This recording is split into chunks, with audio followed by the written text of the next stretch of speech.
Hello, and welcome to Who's in the Pew? I'm Melissa Pici, editor of La Fe magazine. This show is an extension of La Fe and a production of We Hope, which is run by the Diocese of Laredo's Communication Department. Each week, we will get to know someone new and learn a little bit about his or her unique involvement in our diocese. We hope you will enjoy meeting others who sit in the pews of parishes right here in the Diocese of Laredo. Hello, and welcome to another episode of Who's in the Pew. I have a very special guest joining me today, and I'm very excited to welcome my husband, Matthew Pici. Hi, Hen. Hello. I have to, just to get this out there, I've been a little nervous for this show. I told you beforehand. Because unlike with other guests, obviously, I pretty much know everything about you. So You do? I think I do. So finding the balance between asking you questions that I already know the answers to and kind of doing it in a way that is new to our guests, for me is a little bit of a challenge. So anyway, just thought getting it out there might help me a little bit more. Absolutely. Whatever helps you, hon. I'm ready. I'm here to support. I'm a good support person. I'm a therapist. You are a good support person. Yes, that's true. you have a lot of experience. Okay, so I am a native Laredoan. For our viewers who don't know that, I'm native Laredoan. You are not. Where were you born? Where did you grow up? Tell us a little bit about yourself just to get to know you. Well, yeah, I'm not a Laredoan, but I got here as fast as I could. So originally, because of you, yes. But I was born in Pittsburgh, Pennsylvania, or outside a town outside of it called McKeesport. We lived there until I was 12. And then at that time, I moved to Houston. Most of my family lived in the Pittsburgh area for a while. I still have family members that are still there. And I have a great affinity for my hometown. Had a wonderful time growing up there. Wonderful neighborhood, great friends, beautiful memories from living there until I was 12. And then we moved to Houston. So we moved to Sugar Land. And we meaning my parents and my siblings, which included. So I'm the oldest of 5. So I have 4 younger siblings. Can't count. And we all moved to Houston at that time and lived in Sugar Land, southwest side of Houston. So and lived there for until I went to college, and then went to college at Southwest Texas State, now Texas State University in San Marcos, and then came back to the Houston area. And lived there until I met you. And then in 2015, or we were married in 2008. And then 2015, we got here to Laredo. But I had been visiting here since 2007 and just enjoyed my time coming here. And it was actually my idea to move here to Laredo. So even though you were the native Laredoan, I was the one that said, hey, I think we should do this. That's right. I was very happy living in Houston and enjoyed it, and wasn't keen to the idea initially of moving back home. Being with family, yes. Moving back to Laredo, wasn't my top choice of the time. Though it's been great being back. So that's how we ended up here. That's true. So now we have been married almost 15 years. Almost 15, July the 5th. July the 5th. So 2008 was our anniversary. So we have 3 kids and 1 on the way. 3 kids, 1 on the way. So going back to you growing up, your family, you were raised Catholic. You received sacraments of initiation. Growing up, you went to Mass every Sunday as a family. But it wasn't really until college that you kind of came more into your Catholic faith, really when it was challenged, right? Yeah, well, there were 2 things that happened really around the same time. So I Actually 3. I'm thinking about it. So I only had have some 2 in friends in high school who were not Catholic. They were of another denomination. Okay. And I just saw how dedicated they were to their faith and how well they knew Scripture. And they would do different service projects with their local youth group. And I was really inspired by that and wanted to know more. At the same time, I had this interesting loyalty to the church, to Catholicism, and was challenged in different ways by my friends who were asking questions of why we do things that we do. That was more Catholics. in high school? Or? I was in high school. It started there. It wasn't as deep of a challenge there. I think that they were, we had been friends for a long time, so there were niceties that were happening, and it wasn't until college that in my freshman year I wanted to know more. I got involved with the Catholic Student Center on campus at Southwest Texas State, and at the same, I got involved with when I first started there. I went to an ice cream social that was hosted by Campus Crusade for Christ, which a lot of people don't know that Focus, the group Focus that works with university students, is kind of modeled after. Focus is a Catholic organization. From what I understand, Focus is a Catholic organization that was used the model somewhat of Campus Crusade for Christ, and they applied that to reaching out to young Catholics, which I think is fantastic because Cru, or Campus Crusade for Christ, really did an amazing job of trying to evangelize. So I became involved with them. I was involved with one of their Bible studies. They had different people who were positioned at different dorms on campus. And there was a guy in my dorm who, invited me to be a part of the Bible study, and of course to be saved, at that point too, because I was Catholic, so I wasn't saved. Weren't saved. I wasn't saved. So I didn't know I went through I had never heard of this before, giving your life to Christ and, becoming reborn, that kind of stuff. And so I didn't know what I was doing, with this basically at the time. And then when I learned a little bit more, he started to challenge the Catholic part, because I was still going to Mass every Sunday. Fortunately, I had met some good Catholic people I learned how to pray the Rosary on Tuesdays in the backyard of the Catholic Student Center. There I had some wonderful people who helped with that. And I got involved with the Catholic Student Organization there that was on campus. But I was still going to these Campus Crusade for Christ nights. I had like a worship night on Wednesdays and Bible study during the week. And it wasn't until then also, 2 things were happening then. One, they were kind of challenging some of the Catholic parts. Like, why do you have to go to confession? Why can't you just talk to God on your own? Why do you all worship Mary? And I kind of knew in my heart, like, these things, like the worshiping Mary part wasn't true, but I didn't have you weren't able to educational wherewithal, to explain why, or that wasn't true. We didn't worship Mary. I knew that wasn't true from my experience. I was confirmed in the church. Was halfway paying attention in most of those classes. But I did have a desire to know more. And so that kind of kept me connected to the church. And thanks be to God, for that. And nothing against. I want to say, too, like, those people were very dedicated. Right. I don't think that they meant any harm to me. They were doing what they thought was the right thing to do. And that was for me to, bring it to what they saw to be a more of a fullness of the truth.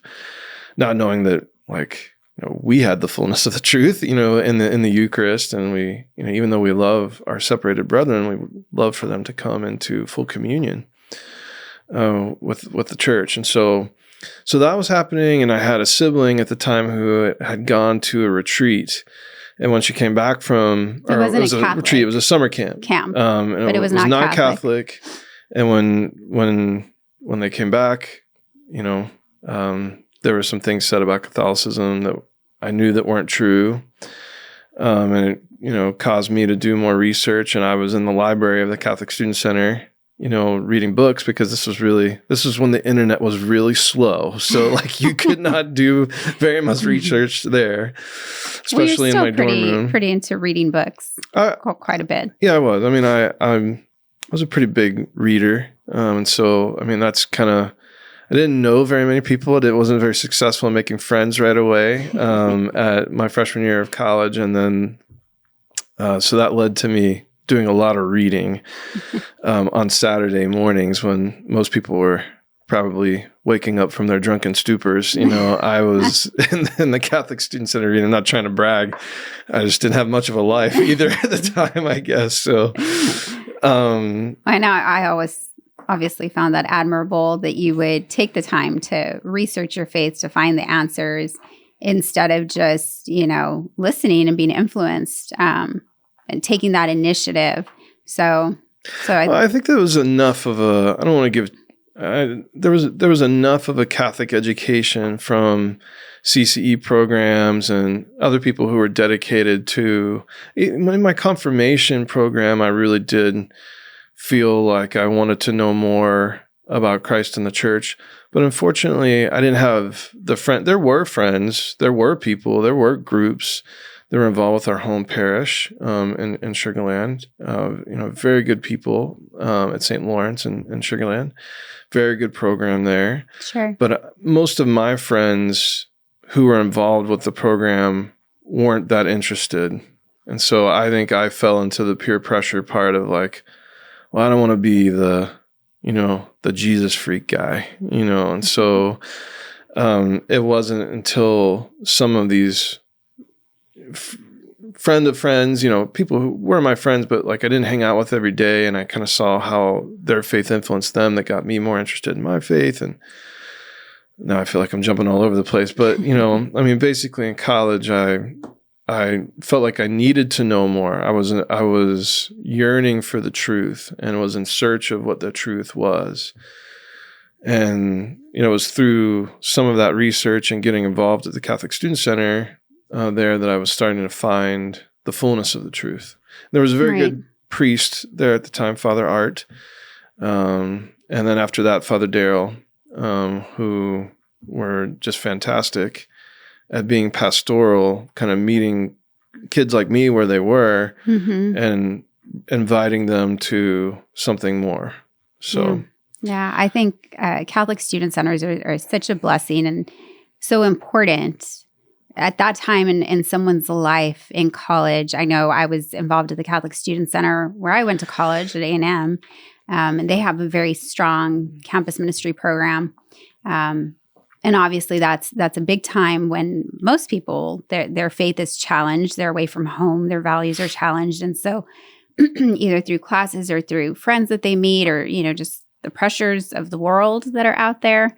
And I think I know for me, that was one of the best decisions was getting involved, through the Catholic Student Center. And I think that's just something that's great for any college student, to be involved with, something on campus, whatever's offered. I know here in Laredo we have, Newman Club at TAMU, but just being involved, I think it's such a pivotal time in regard to the faith and growing in the I would faith, agree. so. It's really important. I wouldn't be where I am now without the Catholic Student Center there at Southwest Texas at the time. And I think I was getting to too. I mean, I had another pretty big event that led to my, the conversion. Basically, it was, like really, and because I didn't feel like I was still kind of like half in and half out. Wasn't really all in. I was learning more, but like the heart part of it was still not on fire. I didn't think I was really worthy to participate in some of the stuff, maybe not holy enough to be a part of this, because I've, lived a pretty secular life, not anything too nefarious, but, it was just... And so what was it? Well, so after my freshman year, and I was really struggling, there, even though I was involved at the Catholic Student Center, I didn't really make that many friends. I went home for the summer, and we were hanging out at a friend's house, and nothing terrible was happening. It was literally just kind of hanging out late at night.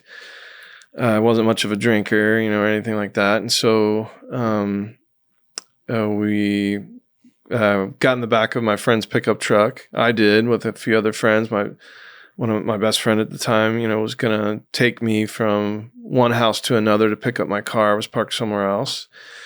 And he drove a stick shift. And of course, I was in the back of the truck. I've always been a little on the goofy side, as my wife knows and my kids know. So I used to like to tease my friend, he's my best friend. And so I'd get the back of his truck, and I'm a pretty big guy, and I would just shake the whole truck. I mean, like, basically jump up and down in the whole truck. Standing in the bed of the truck. Standing in the bed of the truck, just shaking it, acting foolish, like a fool, like I do. And, I was kind of done, but I was still standing, and I think he thought I was sitting down at the time. And so when he adjusted the stick shift to go, it kind of jerked a little bit, and I fell out of the truck and had a pretty very serious, had a near-death experience. So I, banged my head on the pavement, bleeding from my ear, and just was in and out of consciousness. And thanks be to God, friends and family. It was right outside of a friend's house, and so they went and woke up their parents, and the parents called 911. Life Flight came and got me. There was an empty lot across the street from their house, and so they came and got me. And at that time, like I said, I was in and out of consciousness, and I just remember having this moment, whenever I came to, of like just seeing, lights and hearing the helicopter, and just realizing, like, I am not in control of anything. Like, there's nothing I can do in this moment. And you would think that was terrifying, but there was something eerily peaceful about that moment. So that was kind of like my wake-up call, like, I'm not in control of this. Yeah, truly surrendering to God. Yes. I mean, people say like that, let go and let God, type thing, which can be, sometimes it can sound a little, there's a lot of good to that, but I think for some people who are struggling, it might sound like a platitude, right? And so, but at that moment, it was absolutely true. You couldn't do anything but. Couldn't do anything but just allow what was going to happen. And so I was in the hospital, near-death experience, couldn't remember, who I was or ask me I just remember being in and out of consciousness, asking me, like, who's the president? I think I said Abraham Lincoln, and said, like, where are you right now? I did say I was at church. Obviously that was not true. And so, I was in the hospital for several days, for over a week, from, hearing from my parents and others at that time. They were just trying to decide what they wanted to do with me. And I survived, thankfully, and took time off of school. But, the big miracle, obviously, one is that I made it out. I felt like I had a second chance, at life, like to do something good with my life after that was over. But the other big thing that was just extremely touching, that I don't know that a lot of people get to experience, was just the love that kind of poured in from all over the place. I mean, family, people I hadn't heard from years. We had moved away from Pittsburgh, those people reaching out, people sending cards and balloons and, and their prayers, and getting prayer cards from, I didn't realize that, you could ask for prayers from different, orders of places, and just was extremely touching to kind of know how loved, I was in that moment. And, hearing from people say things in those moments that they might never ever say, if it weren't for something like that. So to hear from family members and friends who, express themselves, really kind of like brought me into the realization of God's love for me and for others, and that, I should, probably try to, exude this towards other people in return. So, and then that kind of like started the ministry work portion of this. From then on, I got involved with the awakening retreat, when I went back, it was like, okay, I need to do something with this. And what do I get involved with? And found the awakening retreat. And the awakening retreat, that's something that's very common on a lot of college campuses. It's really spread, similar to other retreats hosted within the Catholic Church, but it's open to not just Catholics, but I mean anyone really is welcome to come to the awakening retreats. But yeah, so based on a Catholic on college campuses. Hosted by Catholics usually. And so you got involved with Awakening. That was kind of the next step. Yeah, Awakening's Cursillo based. So it's kind of like ACTS or Cursillo. It was at the Cursillo Center in Gerald, Texas. And so I got involved with that and did that for the rest of my time in college. And even afterwards, still went back and helped for, a few retreats too, and did retreats. Did so much retreat work that actually my grades kind of suffered. And during that time, I was just very passionate about it and went to all over the place. Diocese of Austin, Corpus Christi, Victoria. I mean, all over the place, and did retreats. Helping to staff them in different places. Yeah. New awakenings that were starting up. Right. So that was the beginning, and I've stayed in some form of ministry ever since then, really. So it's been over 20 plus years of kind of ministry work since then. Yeah. And just different ways of continuing to learn more about the faith and grow more in your faith. I've seen that, and just how that has evolved and changed throughout the years. So post graduation, you graduated, you moved back to Houston, even though at the time your family had moved back to Pennsylvania. But Houston was kind of home for you now. So thank God you moved back there, because that's where we met. Right. Wouldn't have met otherwise. And so your degree was in education. You became a teacher at a public school for, 7 years, I think it was? Yeah, 6.5. Yeah. Yes. And then kind of another God moment, really providential. You met Father Lockie through my work, right, and a fundraising event that we had. I was working with Texas Right to Life at the time, a nonprofit, and you were seated at the same table with Father Lockie, who had lived in Laredo at some point, I believe. Yeah, his from what I understand, his dad was a principal, and I want to say a superintendent here. And, he had a Laredo connection, and your parents were there also. And so that's right. Father Lockie started to talk to them as well.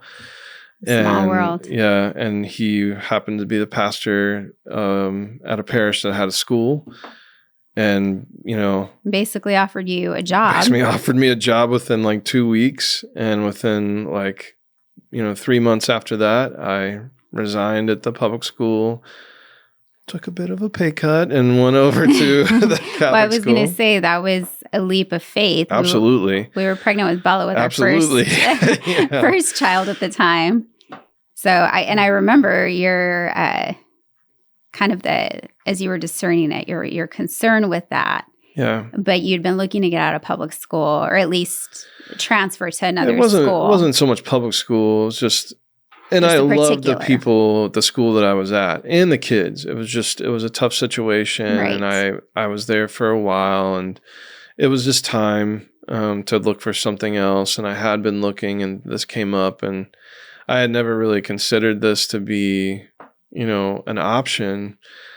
But Father Lockie was very persistent, as I came to know after this. And so, we decided, through prayer and some discernment that, this would be the right move, and we would be taken care of. And that's kind of what happened. I don't know if you want me to go further or not, but. Well, I wanted to ask, just obviously it was very different, the environment, and obviously there it was nice to be able to be open about your faith, to be able to discuss that, to be able to teach it. So what would you say, how is it different? What is the value in Catholic education? Because big question there. But you have plenty of years of experience. Yes, I do now. We can kind of get there. But I mean, a huge value. I mean, one thing I would say later, kind of in my career in Catholic education, and I've heard from other people, I didn't come up with this, is just that, every teacher teaches religion at a Catholic school. Right. And so, I mean, I started there teaching art and history whenever I was at the new school in Houston. Parish school, St. Elizabeth Ann Seton School, still a very good school there in the Houston area. And I know the pastor there now. He actually married us. I'm going to give them a plug. Father Bart. It's Father Bart, Father Stephen Reynolds. Yeah. So, and, but that was the difference, was that that the Catholic faith was integrated into all of the subjects. And I would say this about my work now also, which we might get to later, but, that we're a people of both faith and reason, and that those two things work hand in hand, and that the church, definitely in modern times, I would say for all times, has not been afraid of those two things. Faith and reason can work so well together. And so, I mean, I saw that. That was one of the beautiful things, the attractive things to it, and just not being afraid of the faith. I mean, are things perfect? No. And I mean, St. Elizabeth Ann Seton wasn't perfect. The schools here aren't perfect. We make our mistakes. We're people of, that have faults, but. Right, just like any other school. Right, any other school. But the difference was that, we could talk about the faith openly, that we can, like I said, integrate that into what we're doing. Yeah. Going to Mass. Going to Mass weekly there. I mean, that was just a big thing for me. I just thought that it made such a difference in our school week that was a part of the school week. It wasn't before or after school. It was a part of the school day, part of the curriculum. That religion is a core curriculum class. It's not seen as something, as an elective, an extra, even though I was an elective teacher as an art teacher, but like religion was, the main part of what we were doing. And so, that was something that was extremely attractive and, I thought beautiful. I mean, I remember first we had our May crowning, the first time we had the May crowning, I had like a homeroom at the time when we came back. And I mean, I was just like in awe of the whole experience. And that's in honor of Mary. In honor of Mary. The May crowning was in honor of Mary. We normally did it May 1st, I think. There in the first week in May. And just had a beautiful May crowning ceremony after Mass there. And I mean, I just was in tears. And the kids were like, "Why are you crying? Like, what's wrong with you?" It's like, I've never seen this before. I didn't go to Catholic school, and where I taught, you see, again, no school is perfect, but, like I saw at the school that I was at, there were so many problems, and, you'd love to be able to invite them to know Christ. And there were times where I was still doing that, on the side or on the down low at the public school, but, now I could do it very openly, in the Catholic school setting. Yeah. And that led, your journey in Catholic school began in Houston, began with St. Elizabeth Ann Seton. You began as a teacher, and you left there an assistant principal. Right. Had the opportunity to serve in that role. Yes. And then because of that experience, when we moved to Laredo, by the grace of God, because of you had been working there, you were able to work in the Catholic schools here. So you were at San Agustin High School is where you first started. Right. And then tell us a little bit briefly about your journey from there. Yeah. Well, I should say first that I didn't want to be an administrator. That was not in the cards. It was actually you that had encouraged me to go back to school. I was kind of debating. I thought that I had wanted to do counseling even way back in my degree program at Southwest Texas. Well, you were pursuing your master's at the time, weren't you? Not when I met you. No, I was just thinking about it. But when you were at St. Elizabeth Ann Seton, when you were teaching when I was there, yeah, because you had encouraged me to start the program. Because you'd been thinking about that. So you were in the master's program when they invited you to be the assistant principal or to apply for the position, that was the way that I could get in, because I was already I was on track to getting my master's degree. Eventually, I would have to go through and get another certificate, basically to become an administrator. But they asked me, within the first couple of months of being there, if I would be an assistant principal for the next year. And I was like, just shocked, and Father Lockie, again, who was very persistent, was like, you're going to be an assistant principal and you'll be a principal in 5 years. And I was, at the time, I think I was 30, and so I was like, I don't think so. This isn't really what I want to do. But I like certain parts of it. And then there were other things that happened, some physical challenges there that occurred. And I kind of took a step back, and then we decided to move here to Laredo.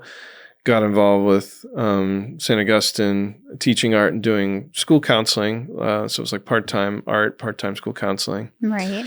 And then that was for 1 year, 2015, 2016 school year. And then the job came open at the elementary middle school to become a principal, and I interviewed.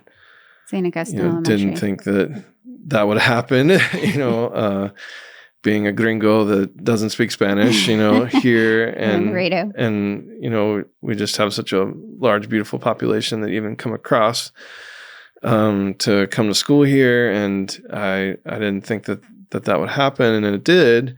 And I just had a beautiful experience that year with the teachers and with the students and families at St. Augustine at the elementary middle, and was the principal there for 1 year. And the year that our Bella started kindergarten. Yeah. So that was interesting. That was fun. Her going to work with her dad, and her dad being the principal. Right.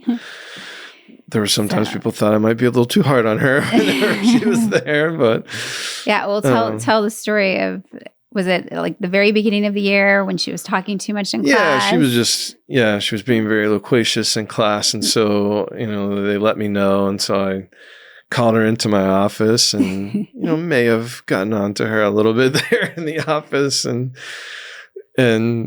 I heard afterwards from other people in our office, like, oh, she's such a good kid, why'd you bring her in and get after her? I was like, I really didn't. I'm just trying to, encourage her to behave. But then everybody coddled her afterwards, didn't they? I mean, all the way through, of course. And she's a good kid, She was just took care of her business. She just, yes, exactly. Very social. There's nothing wrong with that. So, yeah. But okay, so after that year, again, just due to some unexpected health struggles, really, we decided, discerned that wasn't the route that you needed to stay on.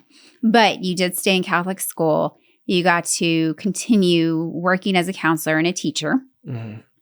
And then, as with so many people, the pandemic greatly affected us. And I've always said, and I'll always say, like, it was a blessing in disguise. You had to take a leave of absence to stay home with the kids on the days that I was coming into the office. And so you took the leave of absence with the intent to eventually go back to the school.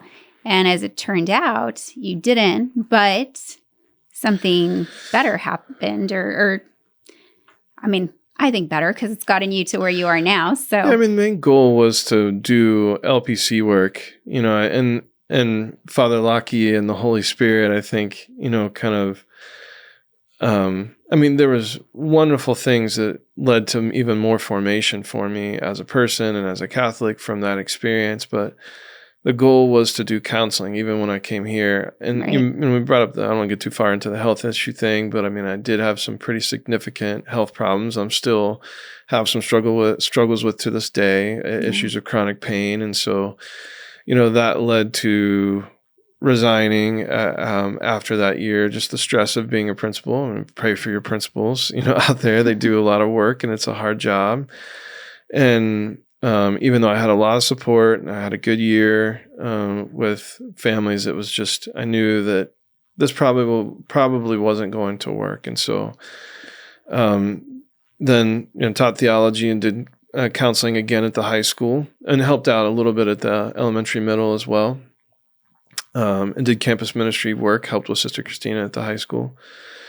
And then from there, well, like you said, the pandemic hit, and I was in a lot of pain. And so that year, 2019, of 2020, a lot of physical pain.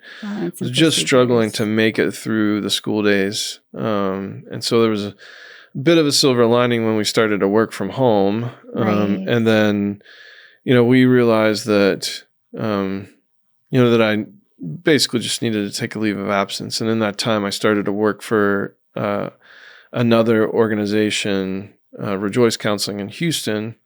Virtually, very part-time. And I was doing part-time work, so I've been working as an LPC since 2018 also, and was doing stuff part-time here in person. Had never done anything virtually until the pandemic. Right.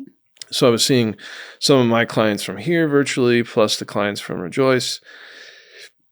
And it was what we needed, basically at the time. Yeah, because that enabled you to finish your internship hours, that phase of counseling, and to be further along to be a licensed professional counselor. Right. Yeah, I mean, you have to, once you become an LPC, at first it was called an intern, now they call them LPC associates. And you have to have a certain number of direct and indirect hours, and you are a counselor under someone else's license. You have a supervisor that you meet with every week. And this provided me the opportunity to get more of those hours in, because at the high school, I was very thankful for this, but I was working, doing counseling part-time and teaching part-time. And there were times where it just wasn't providing me enough of an opportunity to get hours in. So this allowed me to finish the hours that I needed to finish to be done, which I did in summer of 2021, became a full LPC.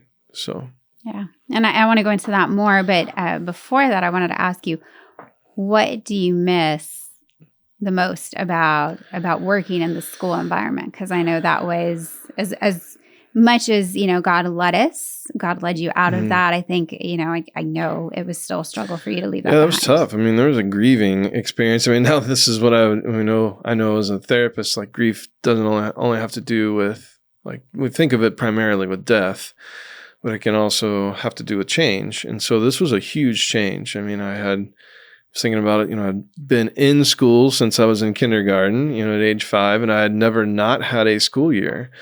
So, 2021 was the first year I didn't have school. I didn't have a school year. And I thought that I would be back, at some point. This wasn't really the plan. Right. So, I mean, what I miss is, I miss my colleagues, I think, the most. I miss working with people.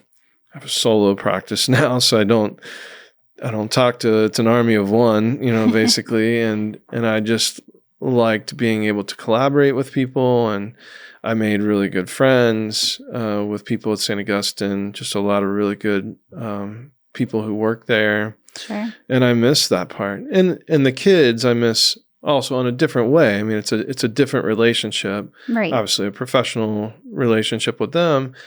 And the beautiful part from that, even from my public school days, is that I have kids that find me, they might find me on social media after they graduate or, whatever. And I am able to keep in contact with them through that. And you get to see how they're growing. Some of my kids now, they have kids and families of their own, from when I first started teaching way back. And, that's just a beautiful experience. So I miss that part. I miss collaborating with the kids and helping from that part. I miss teaching. I mean, I loved teaching theology. That's what I was teaching at the end. Right. And, went back to school and got a certain amount of hours to be able to teach theology, religion, and that was just a wonderful thing because that's my passion. As you said earlier, I love to read. I've always, been a reader of books and articles and websites and whatever. So, I mean, just learning about the faith and then sharing that with kids in that academic way was kind of my passion.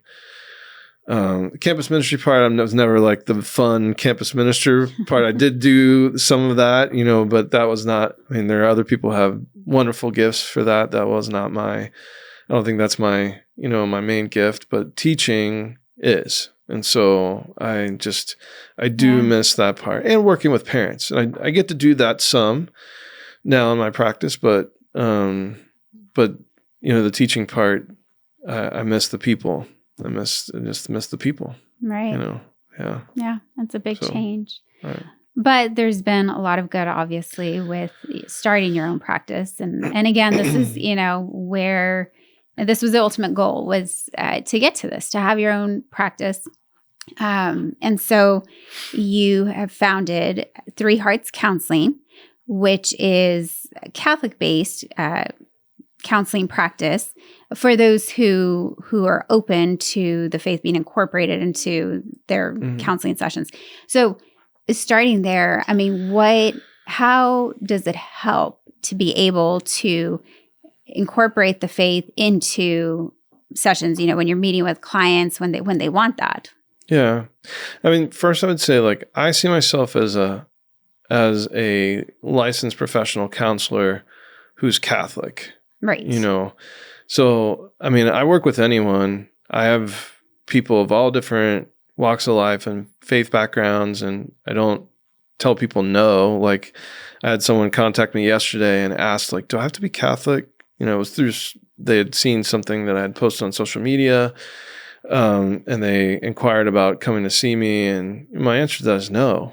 You don't have to be Catholic to come and see me for therapy, Right. And it's really only if they're open to it that you even bring up the faith. The Catholic part, I do an intake, and usually in the intake, one of the questions I ask is if they have a religious affiliation.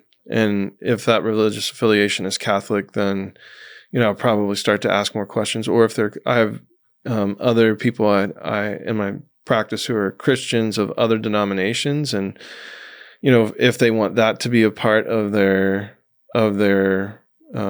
counseling journey, then I integrate the portions I think would match up that we can all agree on, from Scripture, different forms of prayer and whatnot, that we'll put into it. But you could see from my website, and the name Three Hearts Counseling for some people might be kind of nondescript, well, what does that mean? But if you saw the logo, it's, if you're a Catholic, that, it's the Sacred Heart of Jesus, the Immaculate Heart of Mary, the Chaste Heart of Saint Joseph, really the three hearts of the Holy Family, are at the center of what I do as a Catholic, because, the Holy Family are a good model for us. Right. Families are so important to our emotional development. And so if you see this, it's kind of a signal to, the Catholic people out there that, this is a place where you can come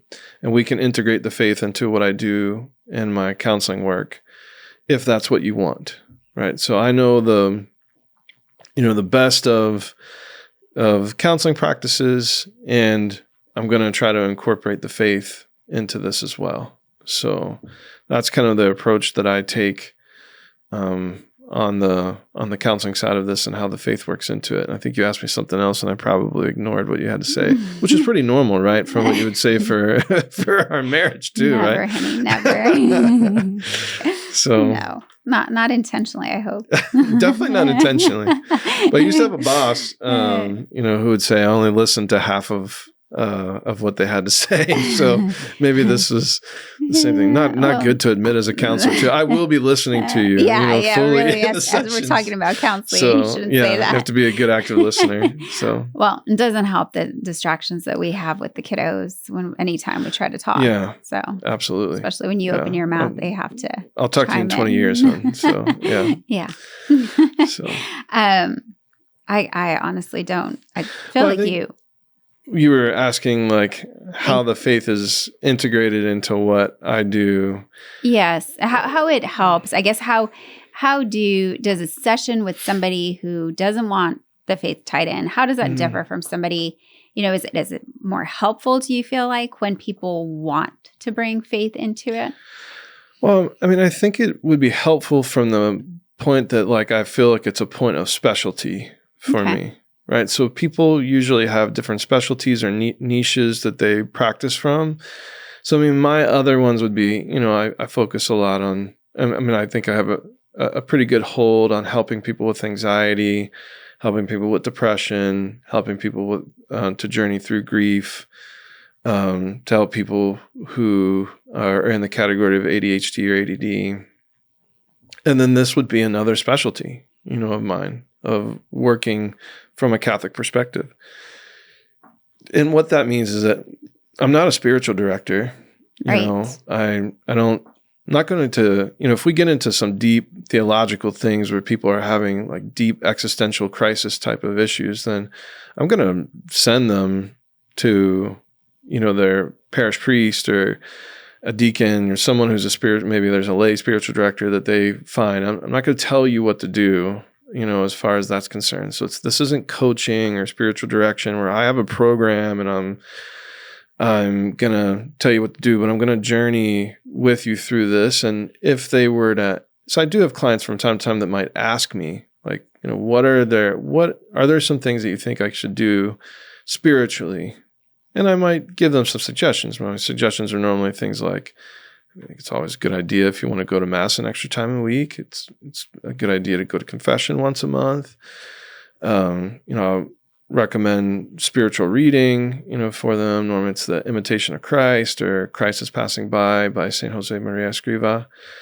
A form of prayer, other than the prayers that we know or the rosary, or the Divine Mercy Chaplet would be, I'm really big on the Examen from the Spiritual Exercises of St. Ignatius of Loyola. So, I will give them some things that could be helpful. And that's what I'll tell them too, is like, this could be helpful to you. You could try it out. Right. But I'm not going to tell you this is the way, There's like a magic pill. There is, and that's something that I've learned from my experience here even more than I think I already did before, is that, sometimes you'll have people who will tell you in, different ministries or programs that like, if you don't pray the rosary, you're not on the team, or if you, don't do this, then you're not doing it right, and I know that that's not true, first of all, and that people are going to have to find the way for what's best for their personality, for the charisms that they have, we have a lot of tools given to us by the church. So many. The church is so diverse when it comes to this. And all of those, it's a means, in which to grow closer to Christ, but you don't have to do, X, Y, or Z, right. Or X, Y, and Z. Yeah. Yeah. There's different. Yeah. But I do think also that the church has a healing, there's a healing element to this. And there's a quote from Pope Benedict XVI, and I can't think of it off the top of my head, but just talking about the healing nature of the church, that that our faith is one, that it is one of healing, that can bring healing. And we think of confession, as being something that can be very healing for people. Right. For most people, I would say it is, and who understand it and who are participating in it. Mm-hmm. And it's something good to have. Obviously, the healing that could come through the Eucharist, and we have the fullness of the truth at Mass and through the Eucharist, is something that's there too. So I'm always going to encourage people towards those things, in addition to the best practices of. I work primarily from a stance of cognitive behavioral therapy in my work with clients. So like challenging some of our thinking errors that we all have that could be getting in the way of how we see ourselves or how we see our relationships with the world. And then the behavioral things that might, get in the way of some of that too. Right. And then from another place, like the spiritual part really gets worked in, into my work in psychotherapy through I didn't come up with this, the dimensions of wellness, which are from what's called positive psychology. So, and I can't even tell you all 9 of them off the top of my head because I only focus on 4 of them in my session. So it's normally, what are the things that are good for you from a spiritual perspective?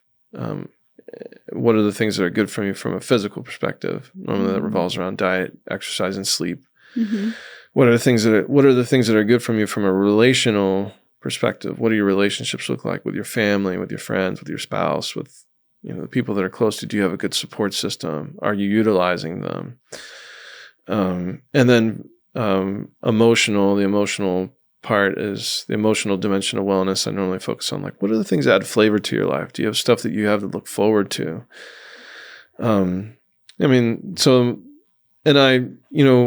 For those people who want that, if people don't want that, I think therapy can work just as well, for them. I've seen from a secular perspective, and we've been very successful in our work together, but like I said, it's kind of that specialty of mine to integrate the faith into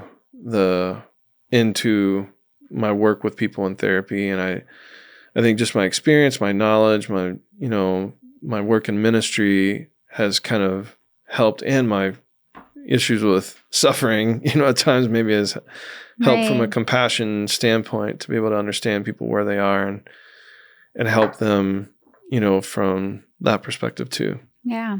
Yeah. And now there's a stigma still for some people, surrounding counseling. I think more people are open to it now than used to be, but still there's some misconceptions out there. And I think for some people, they can feel like if I just pray more, if I'm just more faithful, if I go to mass more, then there's no need for counseling. God's going to heal me and there's no need to go to counseling. And obviously there can be a very real need. Obviously it's very good to be more involved in your faith and to have a great trust in God, but sometimes you need both. So can you speak to that a little bit? Yeah. This is kind of like the faith and reason thing again, right? Yeah. That we are a people of both faith, that, faith is a gift. We believe in God. We believe in the teachings of the church. We believe that there can be healing that can happen, the miracles that can occur. And then the reason part comes from an intellect that is given to us by God and developed, by God for us to. So, that's what you're going to see, some interesting things in the world of counseling, psychotherapy, stuff that is not in line with what the teachings of the church are. And this is why, I would say if you're a Catholic, it's good to look for someone who is a Catholic therapist, someone who cares about the faith and wants to integrate the faith into your work, into their work with you. But, God gave us the intellect. He gave some really good things in what people have come up with that can help others from a non-religious perspective.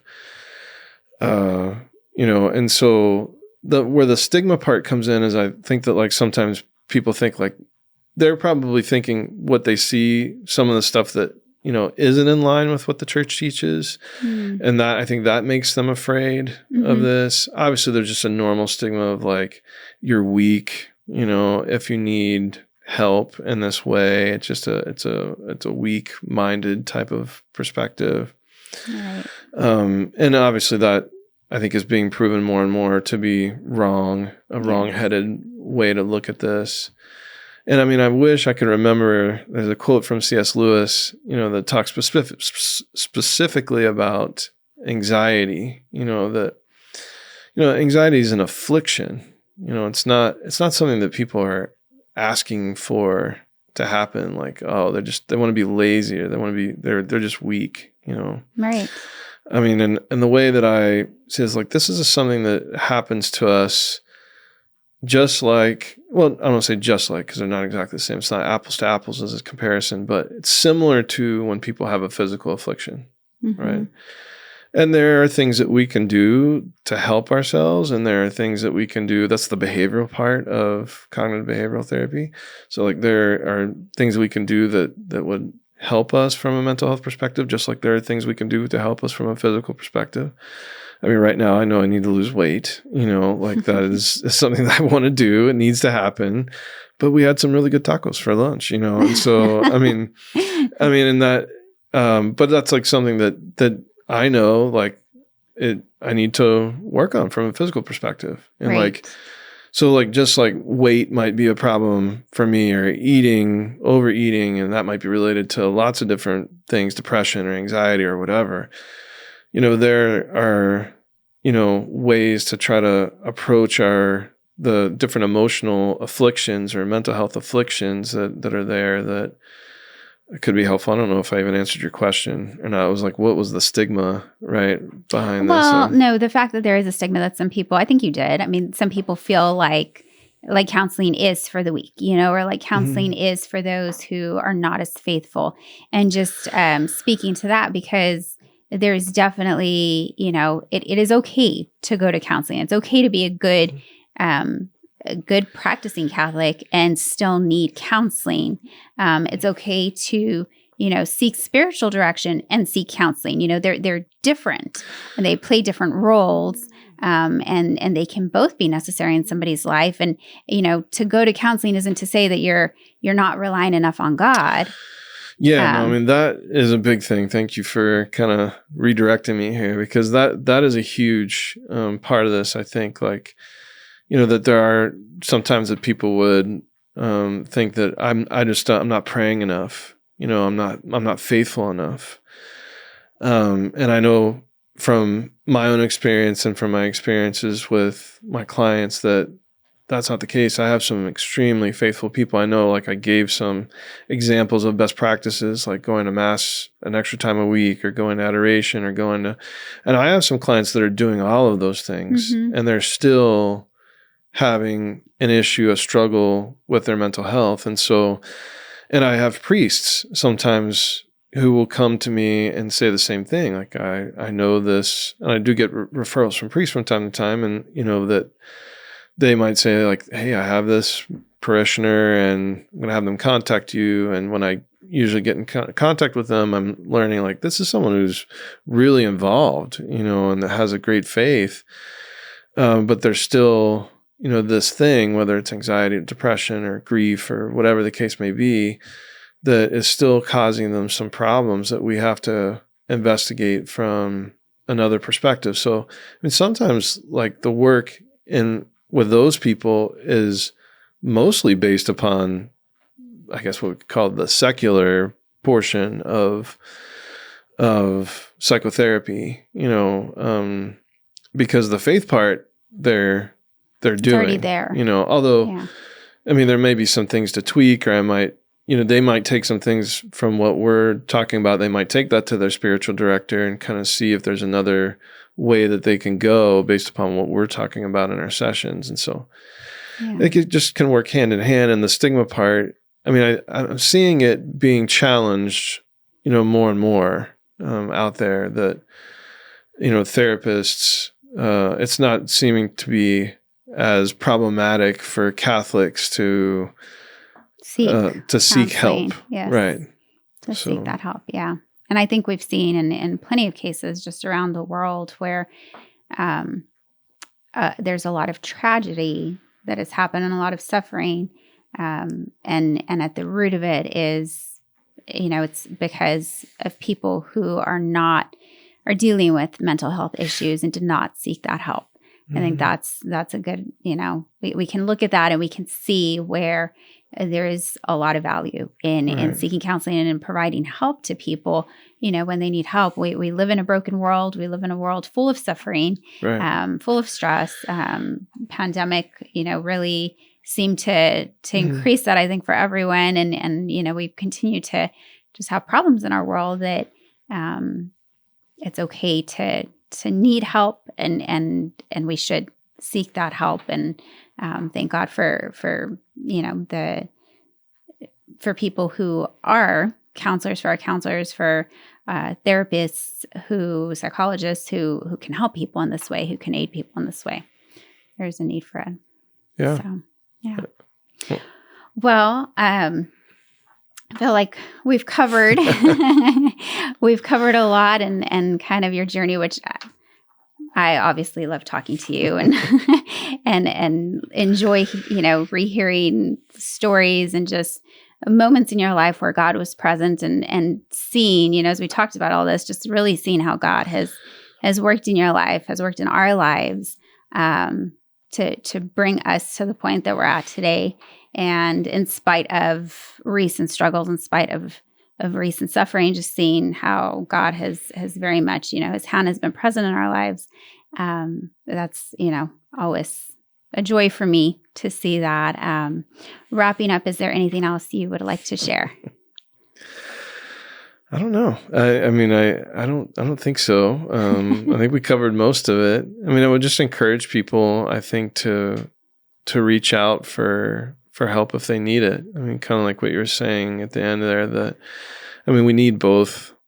We need both the church and good leadership and good spiritual direction that comes from our pastors and priests and other, lay people within the church who have just such great ministries to bring people closer to Christ. I know, I'll tell my Catholic clients, I'm not the savior, Christ is the savior. I'm here to be of assistance. Yeah. So, we need the truth of the church. And I think, the gift that we have that comes from the intellect that is put forth through mental health counseling, I think can be helpful for people who find themselves in a place of need. So those two things together, I think can be really helpful. And I just want to encourage people, if they do, it's, when you come to see me, the thing I hear the most is, and I think I'm not just saying for me, I think this happens in most cases, is that it's not as scary as they think that it's going to be. It's not like what you see in the movies where, I guess there are some therapists who take a psychoanalytic approach, but you're not laying down on the couch and someone is picking apart every piece of your whole self. And it's just, it can be painstaking, counseling at times, and it can take a while. For some people, there's no right or wrong way to this. But I think what you said earlier, that you're there to journey with people. Yeah. Yeah, really, that's to walk along with them, yeah, and try to help them. So I don't get off on a tangent here. I think we're coming to a point of wrapping up. But so I guess I would just say, taking that step. Another thing I would say, just for advice, is that most counselors have a way to consult with them before you start, or you can ask for it if they don't offer this. I usually always offer a free 15-minute consultation over the phone. I even do it through video call. If you're uncomfortable, you're not sure, it's okay to try out different therapists also. There has to be some sort of a connection there. You have to have a good rapport with your... Yeah. That helps. I think I could be wrong on this, but I want to say, the research that I've read is that, that's one of the most important parts of counseling, is that if you feel a connection with this person professionally, of course, that you're going to be able to make progress. Right. So that they really understand you and they understand what the issues are. Yeah. So, yeah, reach out if you need something. If you need help. Yeah. That's good. So. Good point to end on. Mm-hmm. Well, thanks again for joining us, for coming on. Wasn't so bad. got over the nerves after that initial start. Well, good. Well, it's good to talk to you. We don't get to talk very often. We don't. Can I have him on the podcast more often, just so I can so we can talk, just so we can talk without interruption? These darn kids are always, And one more coming. And one more, yeah. So seriously, I'll see you in 20 years, huh? Yeah. So, yeah. Well, thank you for joining us for another episode of Who's in the Pew. We hope you will tune in next time. And we'd like to thank all of our sponsors who make this possible. We couldn't do it without you.